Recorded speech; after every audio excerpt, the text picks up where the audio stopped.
Hello मेरे दोस्तों, स्वागत है आप सभी का आपके अपने YouTube channel SS study matter पर। दोस्तों हम लोग देख रहे हैं सेमेस्टर 2 से एक डिजास्टर मैनेजमेंट का एक बहुत ही इंपॉर्टेंट क्वेश्चन जो है आपका बादल फटने के कारण एवं इससे होने वाले प्रभावों का विश्लेषण कीजिए। ठीक है, बादल फटने के कारण, बादल क्यों फटते हैं, बादल फटने का क्या कारण होता है और इससे जो प्रभाव होता है, इसका जो प्रभाव होता है उसका विश्लेषण करने को कहा जा रहा है। यहाँ पर हम जो भी क्वेश्चन बताएंगे वो सारा इंपॉर्टेंट रहेगा, तो वीडियो को आप लोग हर वीडियो को अंत तक देखिएगा, क्योंकि आप देख सकते हैं कि हिंदी हो या फिर ज्योग्राफी हो या फिर पॉलिटिकल साइंस हो, कोई भी सब्जेक्ट या फिर सोशियोलॉजी का जो जितना भी हम क्वेश्चन बताएं, जिसका भी प्लेलिस्ट बनाएं, आपके एग्जाम में सारा क्वेश्चन उसी से आया है। ठीक है, उसी से रिलेटेड क्वेश्चन आया है और सेम सेम क्वेश्चन आया है। तो हम यहाँ पर जो आपका सेक में डिजास्टर मैनेजमेंट का जो भी क्वेश्चन बता रहे हैं उसको आप लोग अंत तक देखिए, सब कुछ वही आएगा जो हम बताएंगे, जो भी प्ले लिस्ट बनाएंगे उसी के अंदर में से आपको आएगा सारा क्वेश्चन।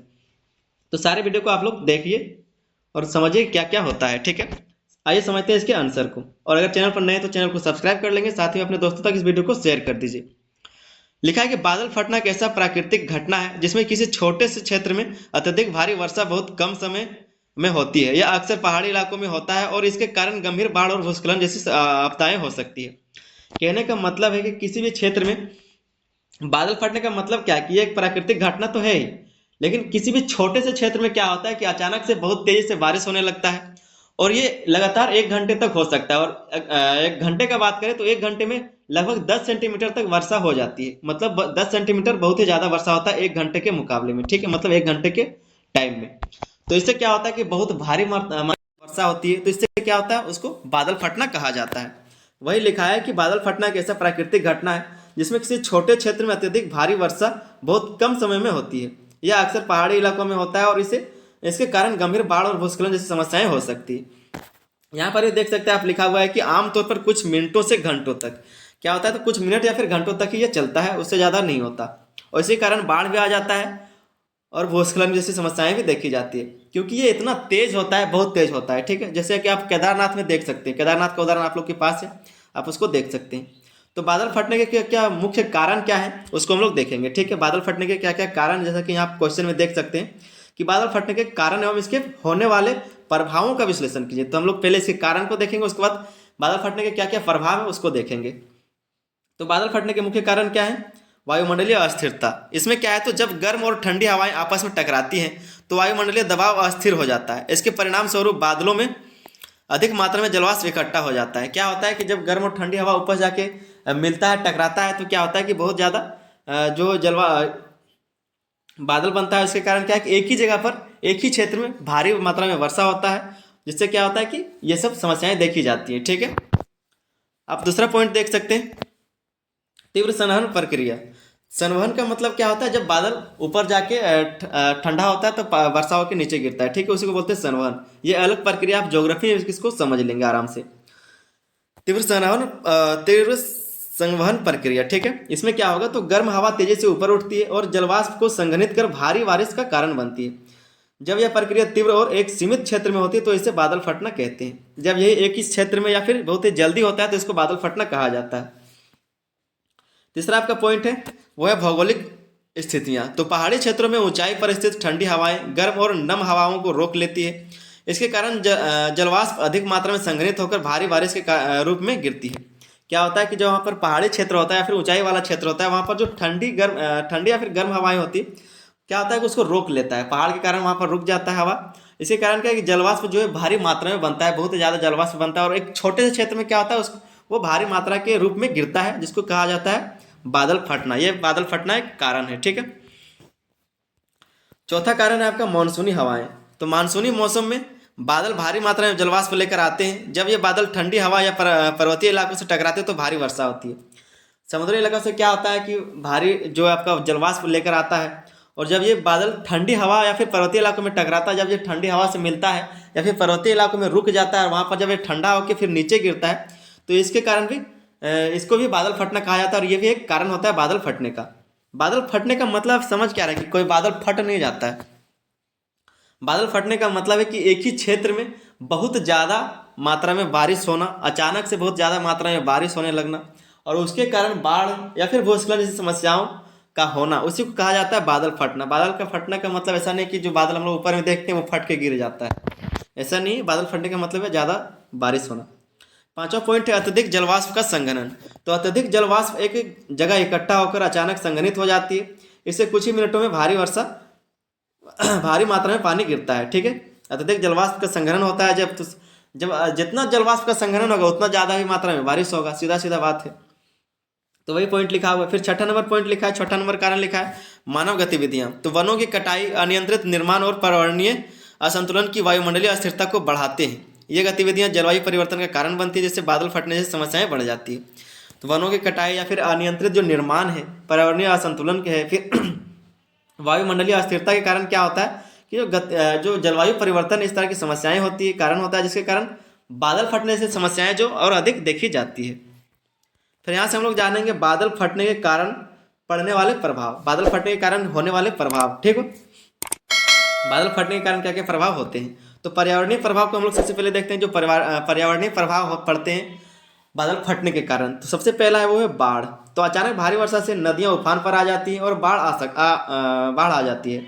बाढ़ से फसलें, पेड़ पौधे और मिट्टी नष्ट हो जाती है। बाढ़ से क्या होता है, तो फसलें, पेड़ पौधे या फिर मिट्टी जो है वो नष्ट हो जाता है। दूसरा इसका प्रभाव पड़ता है भूस्खलन पर। तो भारी वर्षा से पहाड़ों की मिट्टी और चट्टानें खिसक जाती हैं। इसके कारण सड़कों और गांवों को भारी नुकसान होता है। पर्यावरणीय प्रभाव में आप देख सकते हैं कि बाढ़, भूस्खलन, मृदा अपरदन या फिर जो जैव विविधता, उस सब चीज़ों में इसका नुकसान देखा जाता है, प्रभाव देखा जाता है। पहला आप देखिए बाढ़, दूसरा है भूस्खलन। भूस्खलन कैसे, तो भारी वर्षा के पहाड़ों में क्या बोला जा रहा है, तो भारी वर्षा से पहाड़ों की मिट्टी और चट्टानें खिसक जाती हैं। इसके कारण सड़कों और गांवों को भारी नुकसान होता है। सड़कों और गांवों को नुकसान होता है क्योंकि भूस्खलन के कारण क्या होता है, तो मिट्टी जो है गांव या फिर सड़कों में चला जाता है।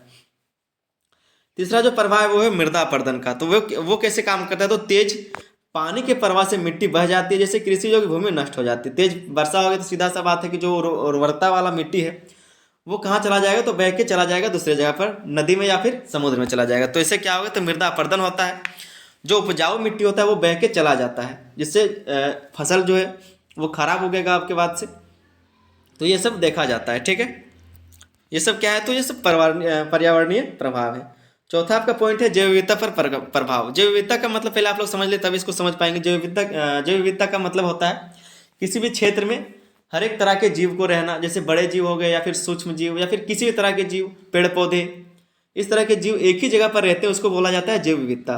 तो जैव विविधता पर भी प्रभाव पड़ता है। नदी और पहाड़ी इलाकों की वनस्पतियों और जीवों का प्राकृतिक आवास प्रभावित हो जाता है। जो फिर नदी में रहते हैं या फिर जो पहाड़ी इलाकों में वनस्पतियों में रहते हैं, जो जंगलों में जीव रहते हैं, उनका क्या होता है, तो आवास प्रभावित होता है। तो ये भी एक प्रभाव है, प्राकृतिक प्रभाव। दूसरा पॉइंट है आपका मानव जीवन पर प्रभाव। पहले हम लोगों ने देखा प्राकृतिक पर प्रभाव, अब देख रहे हैं मानव जीवन पर इसका क्या प्रभाव पड़ता है। सबसे पहले इसका जनहानि। तो अचानक बाढ़ और भूस्खलन के कारण लोग मारे जाते हैं, गाँव और बस्तियों को बह जाने का खतरा रहता है। मानव जीवन पर इसका कैसे प्रभाव पड़ता है, तो जनहानि होता है। अचानक बाढ़ या फिर भूस्खलन के कारण क्या होगा, लोग मारे जाते हैं, गाँव और बस्तियों को बह जाने का खतरा होता है या फिर ढह जाने का खतरा होता है। दूसरा आप देख सकते हैं पॉइंट लिखा है संपत्ति की हानि। इसमें क्या है, तो घर, पुल, सड़कें या फिर अन्य जो बुनियादी ढांचे नष्ट हो जाते हैं। स्थानीय लोगों को विस्थापन का सामना करना पड़ता है। संपत्ति का नुकसान हो जाता है। जो भी रहने के लिए घर होता है या फिर चलने के लिए सड़क होता है, गाड़ी होता है, पुल होता है, वगैरह वगैरह, जो भी हमारा बुनियादी सामान है, जो भी हमारा बुनियादी ज़रूरत है, वो सब नष्ट हो जाता है। जिससे क्या होता है कि लोग वहाँ से विस्थापित हो जाते हैं, विस्थापन करते हैं, वहाँ से लोग प्रवास कर जाते हैं दूसरी जगह पर। तो ये भी एक प्रभाव पड़ता है मानव जीवन पर। अगला पॉइंट है आपका संचार और परिवहन में बाधा। तो सड़कें टूट जाती है और संचार नेटवर्क ठप हो जाता है। आपातकालीन सेवाएं प्रभावित होती है। जो आपातकालीन सेवा है वो भी प्रभावित होता है। संचार टूट जाने के कारण बहुत सारे काम जो ठप हो जाते हैं, संपर्क टूट जाता है, नेटवर्क टूट जाता है, सड़क नहीं रहने के कारण लोग एक जगह से दूसरी जगह जा नहीं सकते आसानी से। तो ये सब समस्याएं होती है मानव जीवन में। अगला पॉइंट है आपका स्वास्थ्य समस्याएं। तो बाढ़ का पानी दूषित हो सकता है, जिससे जल जनित बीमारियां फैलती है। लोगों को स्वच्छ पेयजल और स्वास्थ्य सेवाओं की कमी का सामना करना पड़ता है। ये सब चीज़ों का सामना करना पड़ता है। अगला पॉइंट है आपका आर्थिक प्रभाव। ठीक है, आर्थिक प्रभाव इसका क्या पड़ता है। आर्थिक प्रभाव इसका देख सकते हैं कि बादल फटने का क्या क्या प्रभाव इसका पड़ता है। ठीक है, तो आपका है ये कृषि पर प्रभाव। कृषि पर प्रभाव इसका क्या होता है, तो कृषि पर प्रभाव इसका कैसे पड़ता है, तो फसलें नष्ट हो जाती है और किसानों को भारी नुकसान होता है। मृदा अपरदन के कारण कृषि भूमि की उर्वरता घट जाती है। कृषि पर प्रभाव इस प्रकार से पड़ता है कि फसलें नष्ट हो जाती है। जो भी फसल लगा हुआ है वो खत्म हो जाता है, किसानों पर भारी नुकसान पड़ता है, किसानों को भारी नुकसान होता है। मृदा अपरदन के कारण क्या है, तो कृषि का जो उर्वरता वाला जो मिट्टी होता है वो खत्म हो जाता है, बह जाता है, कृषि भूमि जो है वो खत्म हो जाता है। अगला पॉइंट है आपका सड़क और बुनियादी ढांचे का नुकसान होता है। तो कैसे, तो बुनियादी ढांचे के पुनर्निर्माण पर खर्च होता है, अर्थव्यवस्था पर दबाव पड़ता है। इन सब कारणों से क्या होता है, तो जो सड़कें हैं या फिर जो बुनियादी ढांचे हैं वो सब फिर से बनाना पड़ता है, फिर से उसको बनाना पड़ता है, जिससे क्या है, तो अर्थव्यवस्था पर भी इसका दबाव पड़ता है। अगला पॉइंट है पर्यटन उद्योग का पर प्रभाव। जो पर्यटन उद्योग है, जहाँ पर लोग पर्यटन के लिए जाते हैं, घूमने के लिए जाते हैं, वहाँ पर इसका प्रभाव पड़ता है। जैसे पहाड़ी इलाकों में पर्यटन बाधित होता है, जिससे स्थानीय लोगों की आय प्रभावित होती है। जो भी स्थानीय लोग हैं पर्यटन क्षेत्रों के, वहाँ पर जो स्थानीय लोग हैं वहाँ से पर्यटन के द्वारा ही वो लोग कमाते हैं। अगर यहाँ पर ये सब बाधित हो जाता है तो उनकी आय भी उसका प्रभावित होता है। चौथा आपका पॉइंट है वो है सामाजिक प्रभाव। तो सामाजिक प्रभाव कैसे पड़ता है, सबसे पहला है विस्थापन। लोग अपने घर छोड़ने के लिए मजबूर हो जाते हैं। विस्थापितियों के लिए राहत और पुनर्वास की आवश्यकता होती है, तो उनको ये सब चीज़ें देना पड़ता है, ये सब करना पड़ता है। तो सामाजिक प्रभाव पड़ता है विस्थापन के कारण। फिर है आपका मानसिक तनाव। मानसिक तनाव, तो जनधन की हानि के कारण प्रभावित लोग मानसिक तनाव और अवसाद का शिकार हो जाते हैं। मानसिक तनाव भी होता है, जनधन की हानि के कारण प्रभावित लोग मानसिक तनाव और अवसाद का शिकार हो जाते हैं। जिसका घर ढह जाता है, जिसका संपत्ति चला जाता है, उसको तनाव तो होगा ही, टेंशन हो जाता है। तो ये सब कुछ कारण था। उसके बाद हम लोग यहाँ पर देखेंगे निष्कर्ष को। निष्कर्ष में अभी तक हम लोग देख रहे थे कि बादल फटने से क्या क्या प्रभाव पड़ते हैं। सबसे पहले हमने उसके कारण को देखा, बादल फटने के क्या क्या प्रभाव पड़ रहे थे उसको देखा, ठीक है। यहाँ पर निष्कर्ष में आप लोगों को लिखना है कि बादल फटना एक गंभीर आपदा है जो मानव और पर्यावरण दोनों पर विनाशकारी प्रभाव डालती है। इसके प्रभावों को कम करने के लिए प्रभावी आपदा प्रबंधन, चेतावनी प्रणाली और बेहतर योजना की आवश्यकता होती है। तो ये आपको निष्कर्ष में लिखना है कि कुछ जो चेतावनी प्रणाली होता है या फिर जो बेहतर योजनाएं उसको लाना चाहिए, ताकि लोग आपदा के आने से पहले उसका कुछ पता लगा सकें और उनको उनके बारे में पहले ही बता दिया जाए, ताकि वे लोग सतर्क रह सकें, ठीक है, तैयारी कर सकें। तो ये आपका क्वेश्चन का आंसर था। उम्मीद करते हैं आपको बहुत अच्छे से समझ में आया होगा। चैनल पर अगर नहीं तो चैनल को सब्सक्राइब जरूर कर लीजिए और साथ ही अपने दोस्तों तक इस वीडियो को शेयर कर दीजिए। और हम आप प्लेलिस्ट बना दे रहे हैं आपको, जो भी हम प्लेलिस्ट में वीडियो डालेंगे, जो भी क्वेश्चन का प्लेलिस्ट बनाएंगे, आप उतना ही पढ़ के जाइएगा, उसी में से आपका क्वेश्चन आएगा एग्जाम में, ठीक है। चलिए मिलते हैं वीडियो, तब तक के लिए धन्यवाद, जय हिंद।